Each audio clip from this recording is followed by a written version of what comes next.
Hello viewers, I decided to make a little review of the Blackfin 720 360 camera.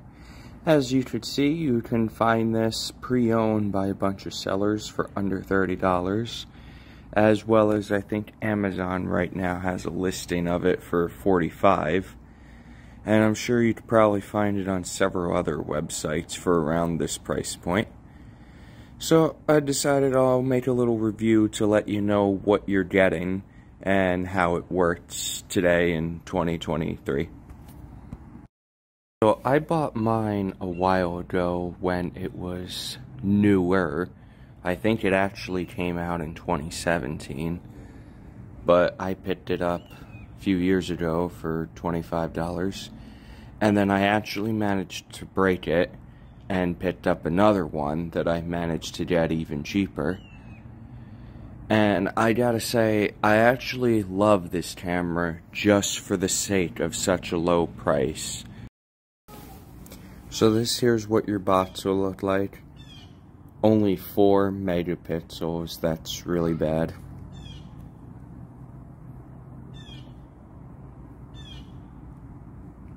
So the resolution, as you could see, it's 960, but when it actually comes down to having your video reframed, it's more comparable to only 480p.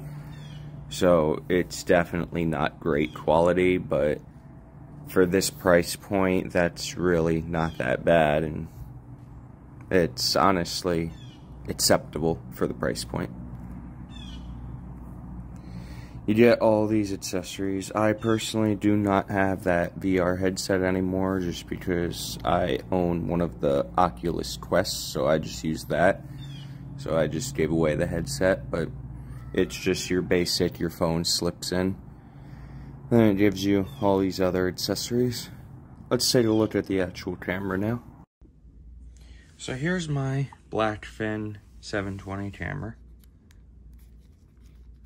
It's got the 3 buttons.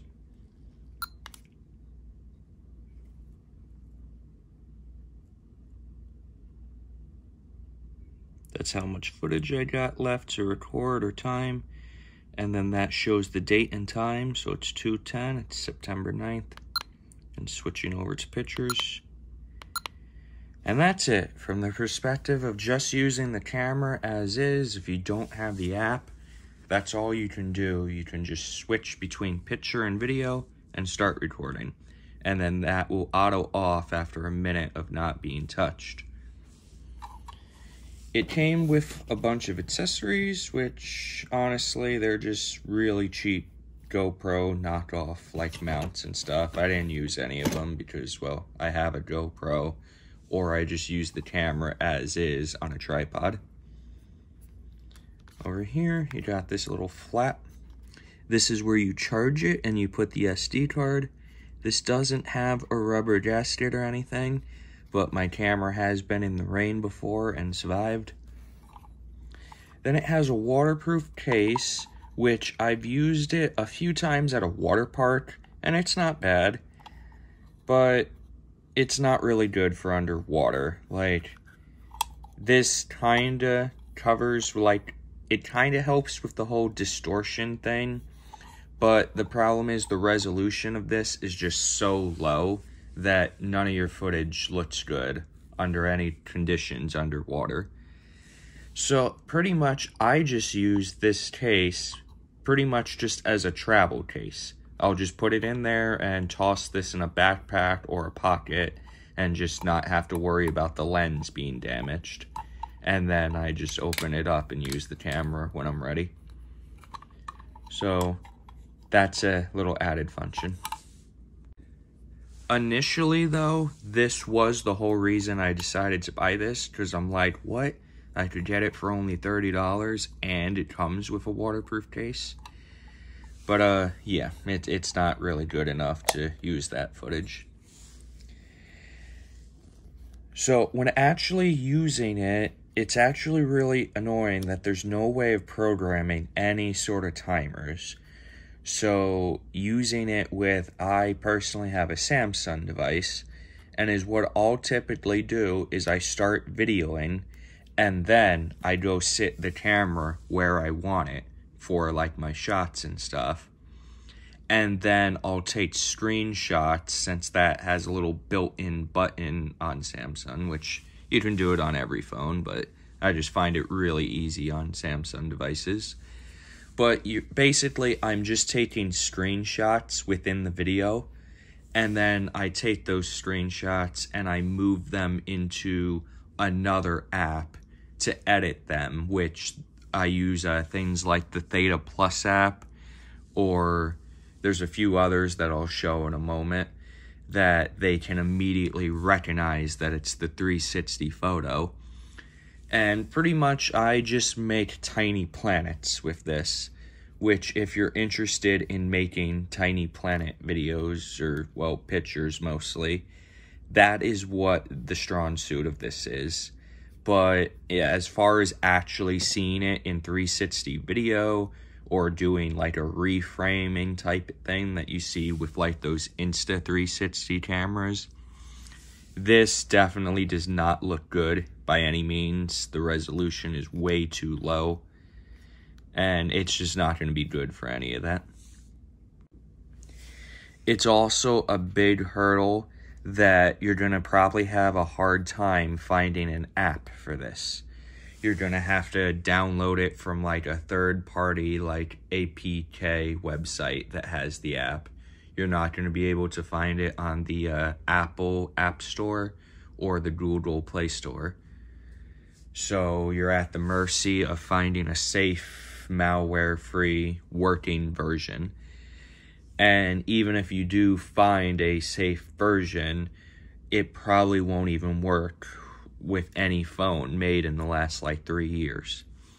I had ended up buying this a long time ago when the app was still around, and it works, but I had tried it on my current phone, the S22 Ultra. It won't even open. I currently have it on a tablet right now that is only running Android 8, and it works fine on that, but like that's old 2018 tech at this point. But honestly, it tracks, it makes sense, because I'm pretty sure this came out in 2017, so this is a very old camera at this point. But if you're able to find a working app, or if you have no problem just hooking this up to a laptop or a computer, this isn't a bad pickup for $30. It's just the whole process of hooking it up to a computer every time when you're using it. That's not exactly what you want just to make like an Instagram story or post. So yeah, it's not the most ideal. Anyway, I'm about to go show some samples and hands-on of what kind of footage you can get from this. So, like I said in the other thing, I pretty much just use the camera as is, and the waterproof case is just my travel case to protect the lens. Otherwise, when I'm using it, I use it standalone. And when you're taking a picture, you'd have to pretty much hold it like this, and then your hand is still gonna, no matter how you do it, your hand is always gonna show up in the stitch line, since there's no timer function. So pretty much every shot that I do, I'm actually taking a video, and then I put it where I want it and leave it, and then I'll have to just take a screenshot of the video, and that's where I'm extracting all my pictures from.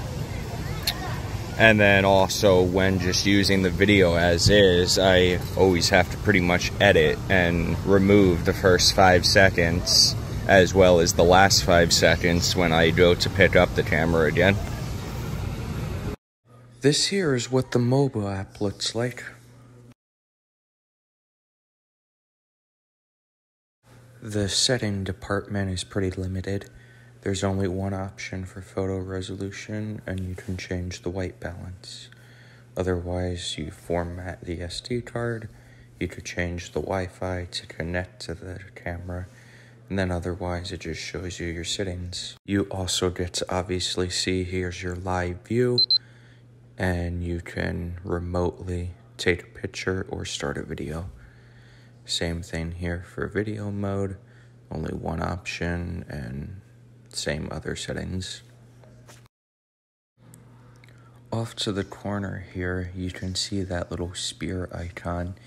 You can here in your live window preview it in little planet, crystal ball, or stretched format. Now let's take a look at, so I'm connected to the camera to download the footage / pictures, which I can view it here right from the camera, but some of the videos won't choose to play. But at least just for pictures, it's fine to just view them without needing to download them first. Also, as you can see, the pictures there are being displayed as circles. That's how it'll be if you just took the SD card out and extracted all these videos and pictures like that. They would all be these two half circles. They wouldn't actually stitch in 360.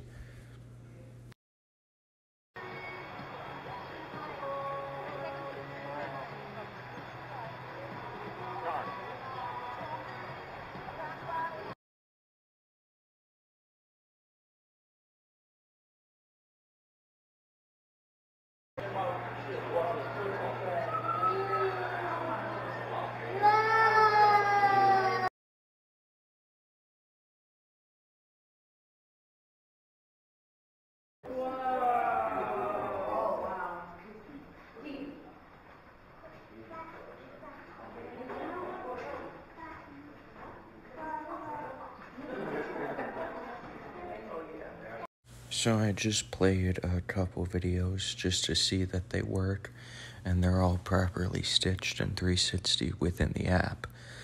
But to actually use them somewhere else, like Facebook, you actually have to click on each individual video and hit import this way or start to share and wait for this to download. And then you'll get a second version of the video that'll be indicated right here at the top. So that red mark, that's a video that's been stitched. And these stitched videos go into a separate folder.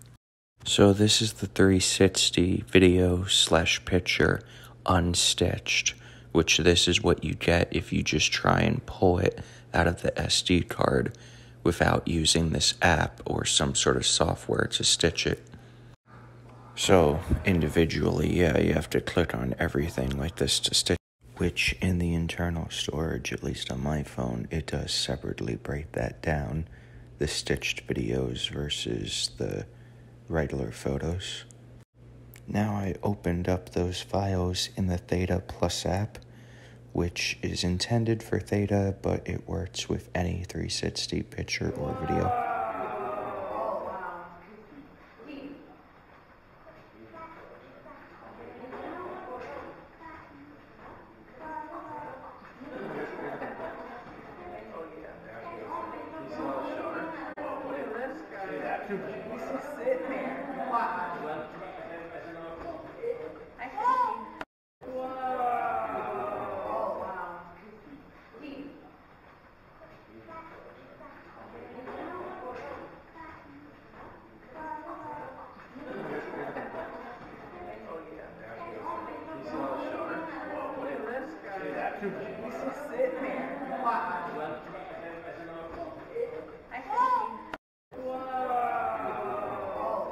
So this here is how I mostly use this camera. I'll just mess around with shots like this, and then I'm able to just take a screenshot right there on that side button to the right. And pretty much I make tiny planets just with angles like this. And that is primarily how I use this camera.